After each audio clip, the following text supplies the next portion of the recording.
Hey guys, welcome my YouTube channel study time. आज हम अपने वीडियो में बात करने वाले हैं एसिड रेन के बारे में। एसिड रेन, अम्लीय वर्षा। अम्लीय वर्षा होती क्या है? प्राकृतिक रूप से ही अम्लीय होती है ना। अम्लीय वर्षा में दो प्रकार के जो वायु प्रदूषण आते हैं, SO2 और NO2। ये प्रदूषक प्रारंभिक रूप से कारखाने की चिमनियों, बसों व स्वचालित वाहनों के जलाने से उत्सर्जित होकर वायुमंडल में मिल जाते हैं। और अम्ल वर्षा केंद्र मैनचेस्टर है। जो अम्ल वर्षा का केंद्र है वो क्या है? मैनचेस्टर है ना। एसिड रेन का जो पाथवे है वो हमने अपने इस पिक्चर में शो किया है।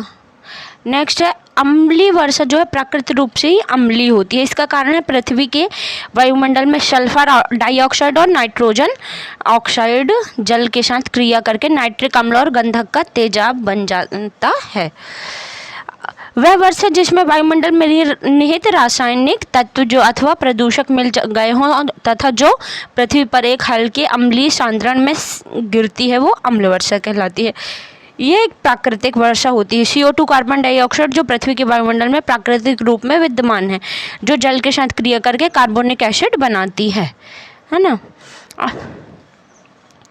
अम्लीय वर्षा के दो प्रकार के वायु प्रदूषण आते हैं, SO2 और NO2। ये प्रदूषक जो होते हैं ये प्रारंभिक रूप से कारखानों की चिमनियों, बसों और स्वचालित वाहनों से उत्सर्जित होकर वायुमंडल में मिलते हैं। अम्लीय वर्षा के दुष्प्रभाव क्या क्या हैं? तो अम्लीय वर्षा के कारण जलीय प्राणियों की मृत्यु, खेतों में और पेड़ पौधों की वृद्धि में गिरावट, तांबा और शीशा के जैसे घातक तत्वों का पानी में मिल जाना, ये सभी दुष्परिणाम देखे जा सकते हैं। जर्मनी और पश्चिम यूरोप में जंगलों का नष्ट होने का कारण भी अम्ल वर्षा है। इसकी समस्या का समाधान कैसे कर सकते हैं? हम अम्लीय वर्षा को कैसे कम कर सकते हैं? इस एक ही प्रकार से संभव है। इससे घातक वायु और पदार्थ के स्रोत जहाँ से भी प्रदूषक उत्पन्न हो रहे हैं उनको वहीं पर नियंत्रित करना। और ये सभी व्यक्तियों और संस्थाओं के लिए है जो इस विषय पर कार्यरत हैं। ये जानकारी वही इसे रोक सकते हैं। कार्बन, सल्फर डाइऑक्साइड और नाइट्रोजन ऑक्साइड के उत्सर्जन के कारण जो वातावरण में पानी के अणुओं के साथ प्रतिक्रिया करके एसिड का उत्पादन करती है। पहली बार जो अम्ल वर्षा थी ये कहाँ हुई थी? एसिड रेन जो शब्द था वो 1872 में रॉबर्ट एंगस स्मिथ द्वारा इस्तेमाल किया गया था, ये जो वर्ड था। नेक्स्ट ये एसिड रेन, ये H2O वाटर है, इसमें नाइट्रस ऑक्साइड और सल्फर डाइऑक्साइड मिल जाते हैं और ये जो होते हैं ये पानी के साथ घुल कर और जो अम्लीय वर्षा करते हैं ये H2SO4 बनता है और HNO3 बनता है। ये जो होती है ये अम्लीय वर्षा कहलाती है, जो कि हमारे पेड़ पौधों और जो बाकी की जलीय जीव हैं और हमारे जो जीव जंतु हैं इन सब के लिए घातक होती हैं। इससे कितना नुकसान पहुंचता है? तो BBC की एक रिपोर्ट के अनुसार 1970 के दशक में कनाडा और अमेरिका की सीमा पर स्थित ग्रेट लैक्स में एसिड रेन पर रिसर्च हुई थी। इसमें ऑन्टारियो स्थित इन झीलों के आसपास बहुत से कारखाने थे जहां से निकेल और तांबे जैसी धातुएं गलाई जाती थी। इसकी वजह से हवा में प्रदूषण में लगातार बढ़ती गई। इसकी वजह से आसपास के इलाकों में एसिड रेन हुई तो एक झील का पानी बिल्कुल ही बदल गया। इसमें रहने वाले जीवों के निशान तक नहीं बचे। यहाँ तक इस झील में पानी में काई तक नहीं उगती थी। अब करीब 40 साल के बाद वो झील अपने पुराने रूप में लौट रही है। एसिड रेन पेड़ पौधों के लिए बहुत ही खतरनाक होती है। पहली बार पता कैसे चला था कि एसिड रेन क्या है, कैसा है? तो स्कैंडिनेविया के वैज्ञानिक वायुमंडलीय अम्ल प्रदूषण से चिंतित हो उठे क्योंकि अम्ल झीलों में मछलियों की संख्या घटने लगी। इन्हें खाने वाले पक्षी भी भारी संख्या में मरने लगे। 1972 के पूर्व एसिड फिएक्शन की समस्या का ज्ञान न होने से लोग चिंतित नहीं थे। भारत, बांग्लादेश और चीन में अभी भी एसिड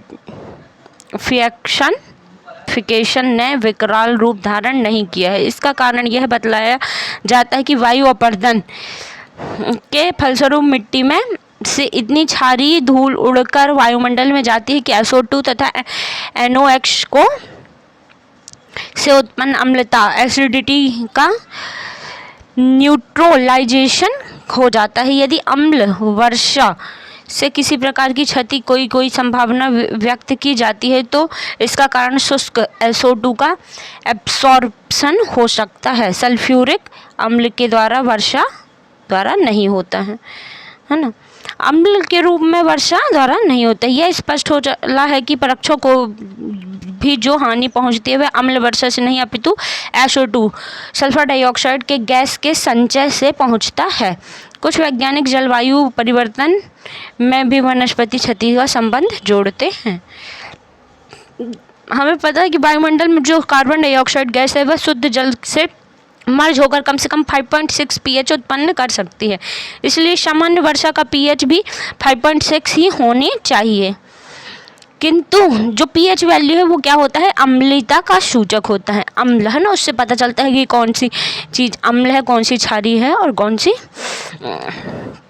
किंतु वर्षा जल की अम्लता अन्य कारणों से प्रभावित होती है रहती है। ब्रिटेन और स्कैंडिनेविया में वर्षा जल का pH जो है वो 4.3 से भी कम पाया गया। तो मिट्टी का क्या हुआ, एसिडिफिकेशन या हुमस कार्बनिक पदार्थ से उत्पन्न कार्बनिक अम्लों के उत्पादन और नीचे जाने पर निर्भर करता है। जल में के एसिडिफिकेशन को लिए नितांत रूप से सल्फेट आयन जो SO2 के जल में घुलने से बनते हैं जिम्मेदार हैं। कुछ समय तक तो कार्बोनेट आयन का इनका सामना करते हैं, किंतु बाद में इनके नष्ट हो जाने के प्रतिरोध क्या हो जाता है, बढ़ जाता है। वैसे नाइट्रेट आयन भी अम्ल उत्पन्न करते हैं, किंतु सूक्ष्म जीवों तथा वनस्पति द्वारा इनका एब्जॉर्प्शन इतनी क्वांटिटी में होता रहता है। वर्तमान में स्थिति क्या है, आंकड़े बताते हैं कि यूके द्वारा प्रतिवर्ष 48 लाख टन SO2 वायुमंडल में छोड़ी जाती है। जैसे रूस, पोलैंड, पूर्वी जर्मनी जैसे देश यूके से अधिक SO2 मुक्त करते हैं। नॉर्वे, स्वीडन और पुर्तगाल आदि देश यूके से कम SO2 मुक्त करते हैं। अमेरिका सर्वाधिक SO2 मुक्त करता है। यह SO2 औद्योगिक प्रगति की देन है। जीवाश्म ईंधनों के जलाने से यह गैस SO2 उत्पन्न होती है। आपको जानना चाहिए कि कोयला और तेल में 0.5% से 4% तक का गंधक जो होता है रहता है, इसलिए इन ईंधनों को जलाने पर SO2 उत्पन्न होती है। इसका फॉर्मूला क्या है, देखिए, जब हमारा नाइट्रोजन मोनोऑक्साइड था, ये ऑक्सीजन से रिएक्शन करके क्या बना रहा है हमारा नाइट्रोजन डाइऑक्साइड। अब जो हमारा ये नाइट्रोजन डाइऑक्साइड है ये जो है वाटर से रिएक्शन करके नाइट्रिक एसिड HNO3 बनाता है और नाइट्रस एसिड बनाता है, मतलब HNO2 बनाता है। यही जो है हमारा अम्ल वर्षा के रूप में आता है।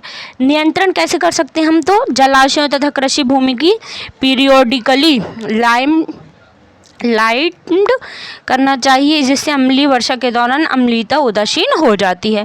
लाइट करने से क्या होती है, अम्लीयता जो है उदासीन हो जाती है। वायुमंडल में सल्फर डाइऑक्साइड गैस की मात्रा को कम करने के लिए ऐसे ईंधनों का उपयोग करना चाहिए जिनमें सल्फर अनुपस्थित हो और कोल बर्निंग के दौरान उत्सर्जित हो। Okay, thank you. आपको अगर हमारा वीडियो पसंद आया हो तो इसे लाइक करें और हमारे चैनल को सब्सक्राइब कर दें। Okay, thank you.